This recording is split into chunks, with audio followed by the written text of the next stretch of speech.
CM योगी ने UP को घुसपैठ मुक्त करने के लिए हुंकार भरी है। यूपी सरकार ने रोहिंग्या और बांग्लादेशी घुसपैठियों को राज्य से बाहर निकालने के लिए बड़ी मुहिम शुरू की है।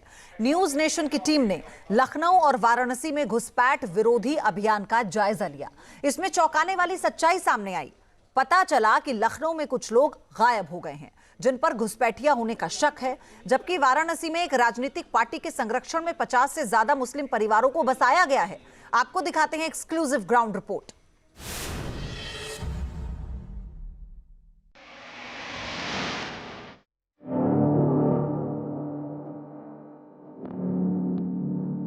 के नीचे रहते थे, उधर सड़क के नीचे उधर बनाए थे जो की झोपड़ी। तो वो लोग जब से मालूम हुआ तो वो लोग चले गए यहाँ से।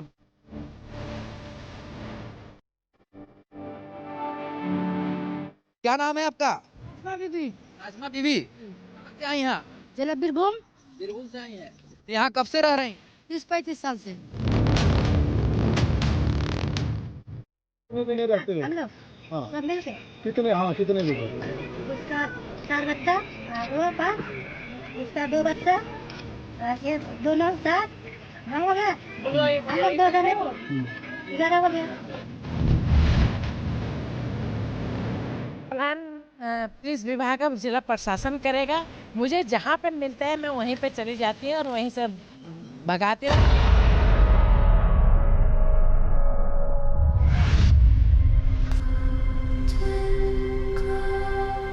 घुसपैठियों का लॉन्चिंग पैड नहीं बनने देना है।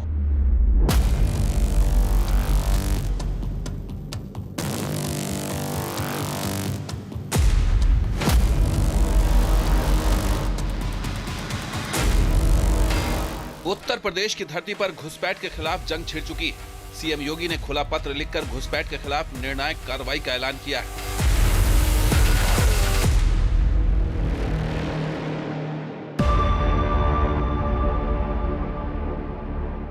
रोहिंग्या और बांग्लादेशी घुसपैठियों के खिलाफ एक्शन में अब यूपी एटीएस भी शामिल हो गई।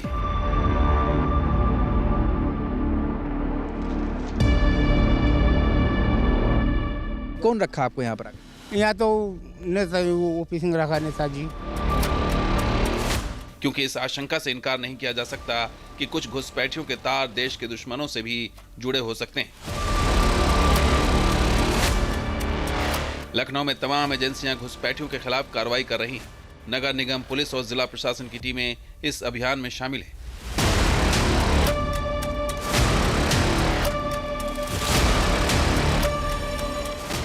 इस बीच एक चौंकाने वाली खबर सामने आई है। लखनऊ के कुछ इलाकों से ऐसे लोग परिवार समेत गायब हो गए हैं जिन पर घुसपैठियां होने का शक था।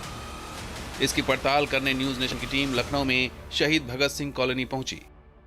लखनऊ में जब से मुख्यमंत्री ने साफ आदेश दिया है कि रोहिंग्या हो या बांग्लादेशी, किसी को भी छोड़ा नहीं जाएगा, उन्हें पकड़ा जाएगा, डिटेंशन सेंटर भी बनाए जाएंगे और उन्हें वापस भेजा जाएगा। ऐसे पे हम सबसे पहले आए हैं। वैसे तो इसका नाम है शहीद भगत सिंह नगर, जो कि एक तौर पे कहा जाए कुकरैल का किनारा है। और आप देख लीजिए कि ये बस्ती है, बहुत पुरानी बस्ती है। यहाँ पर लोग रहते हैं और आमतौर पर सब मजदूरी या कबाड़ और इस तरह का काम करते हैं। लेकिन जो सबसे हैरान करने वाली बात यही रही कि जब यहाँ पर ये मुहिम चली है तो ऐसे बहुत सारे लोग जो यहाँ रहा करते थे, जिनके ऊपर रोहिंग्या और बांग्लादेशियों के होने की बात आ रही है। बांग्लादेशी या रोहिंग्यों के बारे में क्या जानते हैं जो यहाँ पे नीचे रहते थे, उधर सड़क के नीचे उधर बनाए थे जो की झोपड़ी। तो वो लोग जब से मालूम हुआ तो वो लोग चले गए यहाँ से।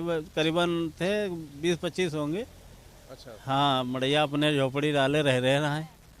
अब वो लोग अपने कहीं भी गए होंगे, अब इसका क्या कहा जा सकता है।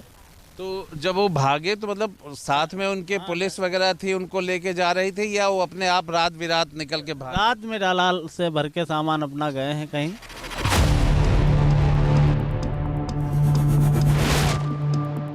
न्यूज नेशन से खास बातचीत में लखनऊ की महापौर सुषमा खरकवाल ने बताया कि प्रशासन के एक्शन के बाद कुछ संदिग्ध लोग लापता हो गए। महापौर ने कहा कि वो खुद घुसपैठियों के खिलाफ ड्राइव में शामिल रहती हैं। सवाल यही है कि राजधानी होने की वजह से कहीं ना कहीं ये बड़ा महत्वपूर्ण हो जाता है। यहाँ पे मुख्यमंत्री से लेकर के शासन के मंत्री के सभी लोग हैं, ऐसे में एक बड़ा संवेदनशील विषय है। किस तरीके का प्लान बनाया हुआ है, कहाँ कहाँ पे चिन्हित किया है? देखिए, प्लान पुलिस विभाग अब जिला प्रशासन करेगा। मुझे जहाँ पे मिलता है मैं वहीं पे चली जाती हूँ और वहीं से भगाती हूँ। और नगर निगम के अधिकारी भी इस पे लगे हैं, काम कर रहे हैं।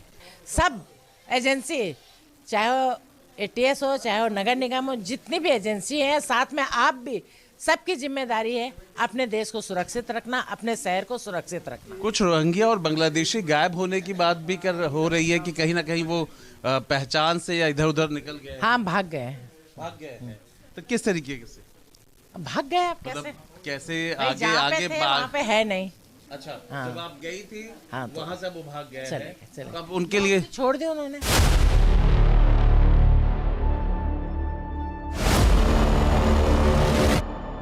सीएम योगी के आदेश के बाद लखनऊ पुलिस के साथ आतंकवाद निरोधक दस्ता यानी ATS भी बांग्लादेशियों और रोहिंग्या घुसपैठियों के खिलाफ कार्रवाई में जुटी है।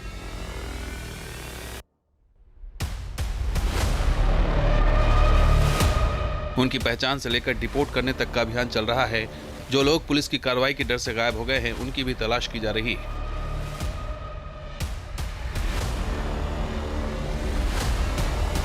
जहाँ पे इस तरीके के लोग छिपे हुए थे, रह रहे थे, और जैसे ही इनके खिलाफ जांच शुरू हुई, या यूँ कह लीजिए कि इनको ढूंढने और SIR के चक्कर में जब इन्हें ढूंढा जाने लगा और इनकी पहचान जानने की कोशिश की जाने लगी और ये मुद्दा उठ कर के सामने आया, रातों रात ये अपनी झोपड़ी और उसके साथ जो डाला होता है उन सब में सामान ले करके कहाँ चले गए हैं पता नहीं लग रहा है। एक तरफ जिला प्रशासन, दूसरी तरफ एजेंसी और तीसरी तरफ नगर निगम, सभी लोग ढूंढ रहे हैं पर ये लापता है।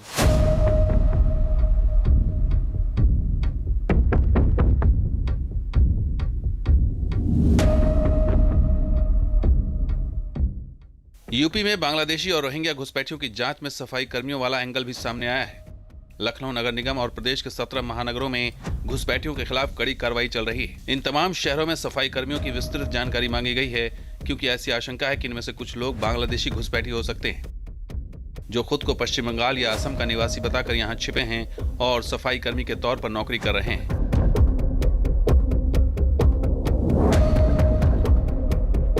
कुलसुम जी कहाँ के रहने वाली हैं? पश्चिम बंगाल के। पश्चिम बंगाल कहाँ के रहने वाली है? बर्धमान। यही रहता है नेताजी हम लोग का मदद के OP सिंह। लखनऊ की तरह वाराणसी में भी घुसपैठ विरोधी अभियान चलाया जा रहा है। न्यूज नेशन की टीम वाराणसी के सिगरा इलाके में पहुंची, जहां रात के समय पुलिस झुग्गी कॉलोनी में जांच पड़ताल कर रही थी। मुख्यमंत्री योगी आदित्यनाथ ने कुछ दिनों पहले आदेश दिया था कि प्रदेश में कोई घुसपैठिया नहीं होना चाहिए। इसके लिए लखनऊ में टॉर्च ऑपरेशन शुरुआत की गई थी और अब धीरे धीरे पूरे प्रदेश में यह ऑपरेशन जो है वो शुरू कर दी गई है। वाराणसी में आप देख सकते हैं, वाराणसी के सिगरा के माधवपुर इलाके में यहाँ पर पुलिस टीम पहुँची हुई है, जहाँ पर रोहिंग्या और बांग्लादेशी के रहने का अनुमान लगाया गया था और वहाँ पर जो लोग रह रहे हैं यहाँ पर इस तरीके से झोपड़ी बनाकर, उनसे लगातार पूछताछ की जा रही है। उनके डॉक्यूमेंट्स को देखा जा रहा है कि उनके पास क्या डॉक्यूमेंट्स है और किस आधार पर वो यहाँ पर निवास कर रहे हैं। ये भी कहा गया था मुख्यमंत्री के द्वारा कि जिनके पास कोई डॉक्यूमेंट नहीं है, जो घुसपैठ करके रह रहे हैं, उन्हें एक डिटेंशन सेंटर बनाकर वहाँ पर ले जाया जाए और वहाँ पर रखा जाए। देखिए, लोग लगातार अपने पास जो भी डॉक्यूमेंट्स है उसे दिखाते हुए नजर आ रहे हैं, क्योंकि लगातार यह शिकायत प्राप्त हो रही थी कि यहाँ पर अवैध तरीके से जो रोहिंग्या मुसलमान हैं, जो बांग्लादेशी हैं, वो रहते हुए दिखाई दे रहे हैं। देखिए, पूरी कॉलोनी जो है वो यहाँ पर है, एक बसी हुई है, जो पूरी तरीके से हर तरफ आपको इस तरीके से अस्थायी जो घर दिखाई देंगे, जो किसी तरीके से बनाए गए हैं और यहाँ पर ये लोग रहते हुए दिखाई दे रहे हैं। वाराणसी में पुलिस बांग्लादेशी, रोहिंग्या और अन्य संदिग्ध घुसपैठियों के वेरिफिकेशन के लिए पहुंची तो पता चला कि माधोपुर एरिया में 50 से अधिक मुस्लिम परिवार हैं, जिन्हें समाजवादी पार्टी के पूर्व जिला अध्यक्ष OP सिंह ने बसाया था।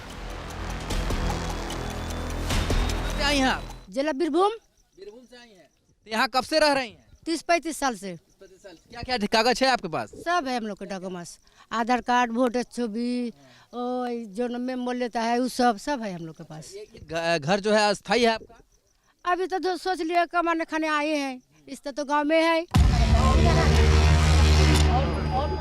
न्यूज नेशन के कैमरे पर इन झुग्गियों में रहने वाले मुस्लिम परिवारों ने 2 बड़े दावे किए। पहला दावा वो पश्चिम बंगाल के रहने वाले हैं और दूसरा दावा कि उन्हें समाजवादी पार्टी के बड़े स्थानीय नेता ओपी सिंह की मेहरबानी से वाराणसी में ठिकाना मिल गया है, जहां वो 3-4 दशक से रह रहे हैं।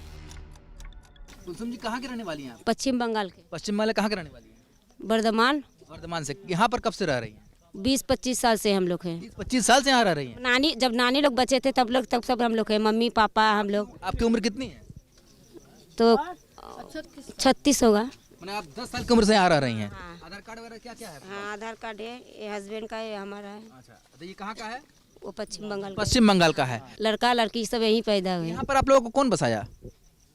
हम लोग आए थे, गरीब हम लोग आए थे तो नेताजी हम लोग को मदद किया है कि हाँ तुम लोग को इधर इधर भटक रहे हो तो हमारा जमीन यहीं रहो तुम लोग सब। नेताजी यही रहता है नेताजी हम लोग का मदद के ओपी सिंह। यहाँ हम लोग तो गरीब है, हम लोग तो चारों तरफ भटकते हैं ना। यहाँ पे कोई नहीं बैठा था लेकिन हम लोग का भैया जी ने तो बहुत मदद की है, हम लोग को मदद करते हैं, ऐसा बात नहीं है। क्या नाम है नेताजी? ओपी सिंह। हाँ, अच्छा आदमी है, इंसान। कब से रखे आप? हम लोग को कम से कम हम लोग का 40 साल हो गया है।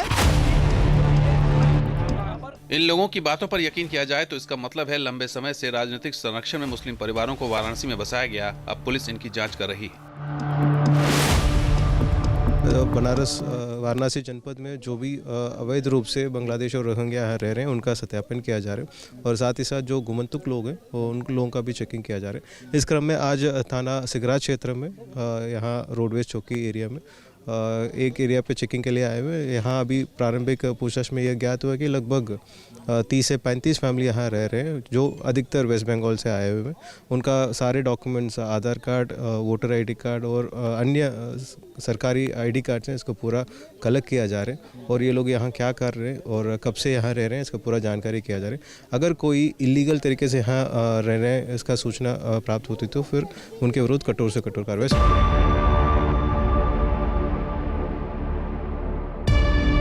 पुलिस की जांच में यहाँ रह रहे मुस्लिम परिवारों ने अपने दस्तावेज भी दिखाए। पुलिस छानबीन कर रही है कि कहीं उनके डॉक्यूमेंट्स फर्जी तो नहीं है। बहरहाल वाराणसी में मुस्लिम परिवारों को समाजवादी पार्टी के राजनीतिक वरदहस्त में बसाए जाने को लेकर जो मुद्दा खड़ा हुआ है उसकी बुनियाद पर आने वाले समय में घुसपैठ को लेकर नया सियासी घमासान शुरू हो सकता है।